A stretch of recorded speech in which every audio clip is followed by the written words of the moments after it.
Hi everyone, I am Arglefump. This is a review for Unbirthday. I believe it's the 10th book in the Disney Twisted Tales series. The premise of the series is that they take famous Disney movies and they make them dark and twisted. So with this one, Wonderland's at war. The Queen of Hearts has taken over Wonderland with her card army. She is executing everybody who disagrees with her, which is pretty much everybody. So they need to start a rebellion. Alice needs to be the leader of the rebellion, defeat the Queen of Hearts, and save Wonderland. The other part of the premise is that Alice was very, very late, which in this case means Alice is now 18 years old. It's 11 years later, which is something that surprised me. I did not think Alice was 7 years old in the original animated movie. Apparently she was. This book makes it very clear she's no longer 7 years old. She is now 18 years old. She's a grown woman. So, the problem with this book is that it's been done before.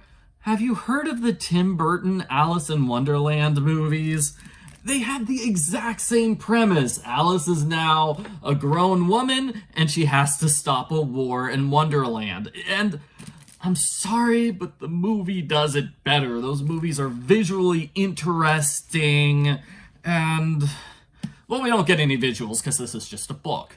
So I would rather watch both of the Alice in Wonderland movies than read through this book. And this is a 500-page book. It is a really long book. I feel like it's one of those books where it'd be twice as good if it was half as long. I didn't finish reading the book, actually. I read the first 180 pages, so 38% of the way through the book. I made it to the first major section break, and then I decided I'm not going to read anymore because I'm not enjoying this book. But I will recap the first, 200 pages of the book.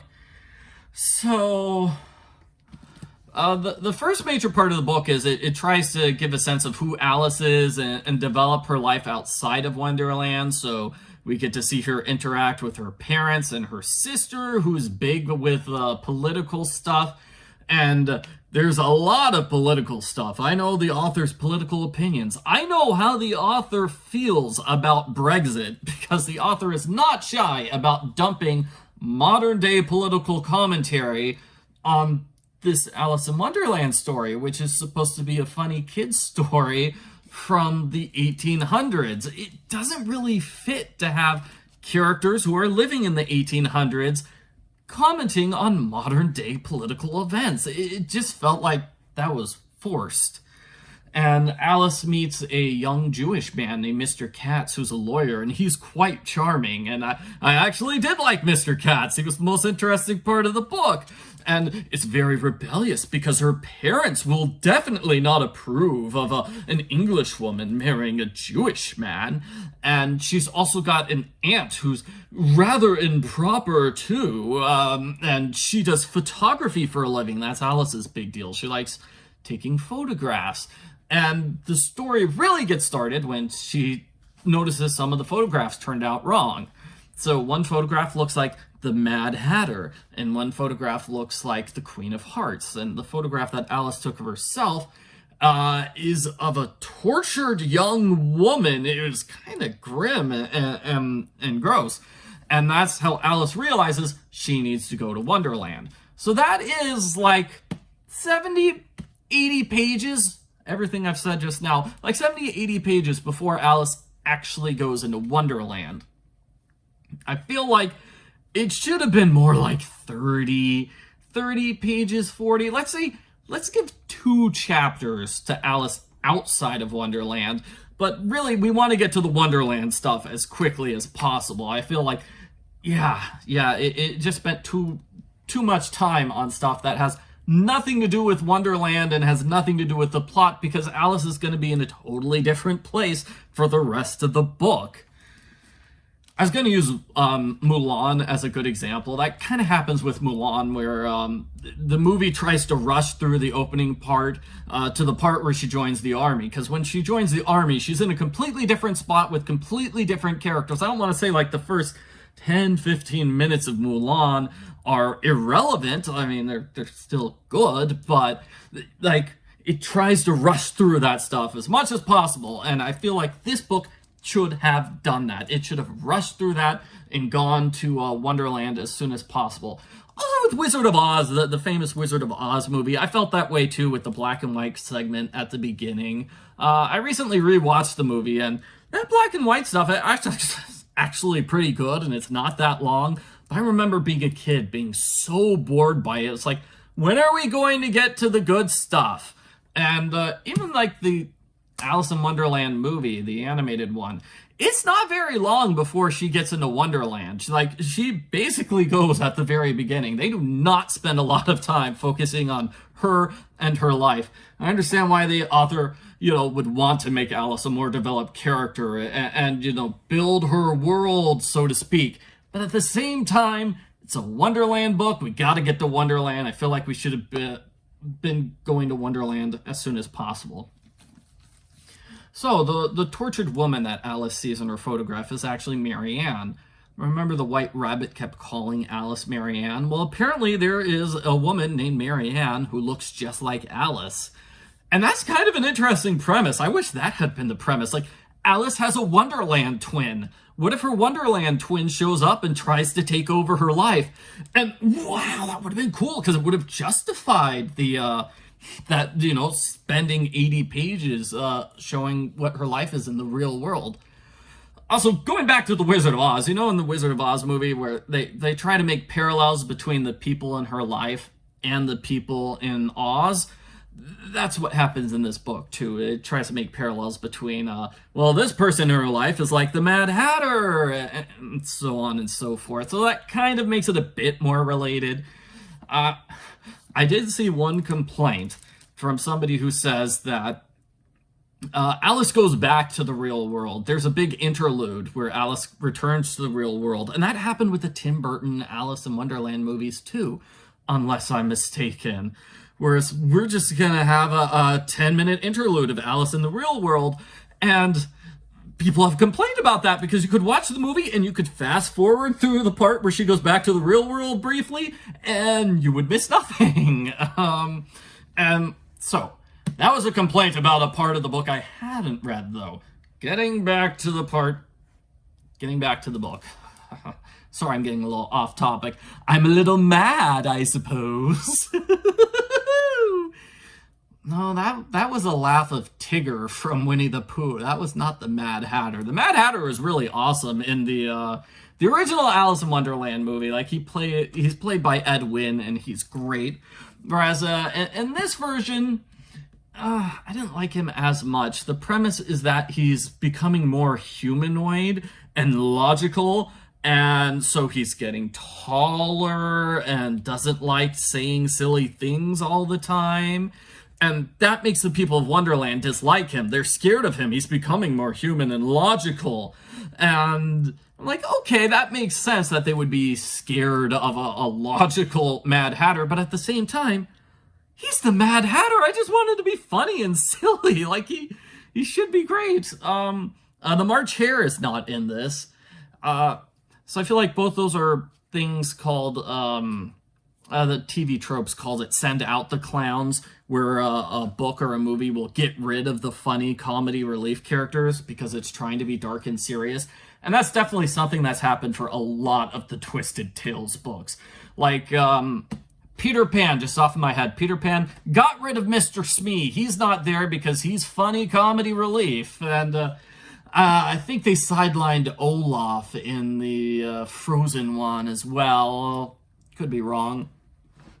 Anyway, so Alice needs to go to Wonderland and help the rebellion against the evil Red Queen. Mary Ann, who is the leader of the rebellion, just got captured and tortured to death, which is really, really grim. That's what kickstarts the plot that Alice needs to go to Wonderland and take over the rebellion.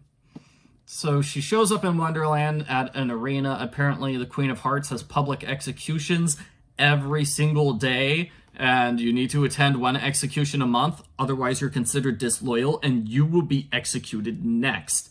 And she shows up at the execution of the Mad Hatter, the Dormouse, and the Dodo. I really don't remember the Dodo. I know the Dodo's in the movie. I just don't remember that part. I'm sorry. So Alice saves them, and then they go through the hedge maze, and it's like 100 pages of them trying to reach the area where we have the secret underground rebellion. Cheshire Cat shows up twice. I didn't find the Cheshire Cat amusing or interesting in either of the appearances. It's kind of difficult to do Wonderland whimsy. So there's a fine line between, well, this is all just nonsense, the author's just writing garbage, it doesn't make any sense, I don't like it, and, oh boy, did you hear what that character just said? It's so silly and nonsensical, it's great, right? So the characters are mostly talking nonsense. Sometimes it feels like they're just spewing out words just to have words.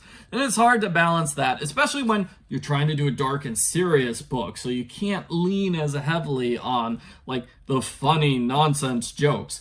I did like the segment where they talked about poetry. I thought that was okay. That was okay. They have some poems in the original Alice in Wonderland book. I did read the original Alice in Wonderland book. I felt like a third of it didn't quite make sense to me. Like, I did not understand what any of the characters were saying at all.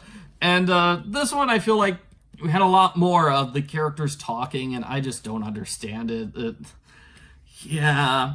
So it takes about 100 pages for them to go from the execution arena to the headquarters, which are, I think, underneath some sort of building. And they have to get across a river, and there's a lot of deliberation over how Alice can't grow and shrink after eating special potions. And they think it's because she's an adult, so she's too grown up now. So they try to fix her by sending her to the Forest of Forgetting. But there she meets somebody who's a traitor for the Queen of Hearts. Queen of Hearts actually did not appear in the segment I read. I read practically 200 pages. No Queen of Hearts whatsoever. I felt like it would have worked better if we actually got to see our main villain. You know, we're leading an army to stop this character, and all we have to go on is vague memories of this character in the original Alice in Wonderland movie. Oh, also the King of Hearts, he's dead. He's dead too. That's another example of we're getting rid of the like funnier comedy relief characters, getting rid of them because this is dark and serious. So, would I recommend the book? Probably not. I didn't like this book. I mean, if you're a big fan of Alice in Wonderland, maybe. But I would still recommend like the Tim Burton Alice in Wonderland movies if you want to see a dark and twisted Alice in Wonderland. I've also played multiple video games that have done dark and twisted Alice in Wonderland. Bridge to Another World, Alice in Shadowland, that was okay.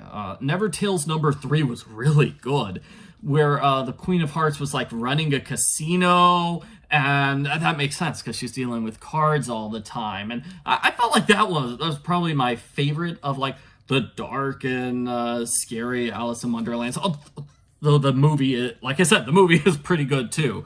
So, you know, it's got a lot of competition. So I have seen many different takes on older Alice, dark and twisted Wonderland. And so I feel like if this was the only dark and twisted version of Wonderland that I've seen, then maybe I would like it better. But as it is, I just didn't like it. It took too long to get to Wonderland. And when it got to Wonderland, it really was slow-paced. It was slow, not much happened. And, you know, I have to say, the original Alice in Wonderland book, I don't remember it being that long. I feel like I read more, like reading 180 pages of this book is probably longer than the length of the original Alice in Wonderland book. Perhaps.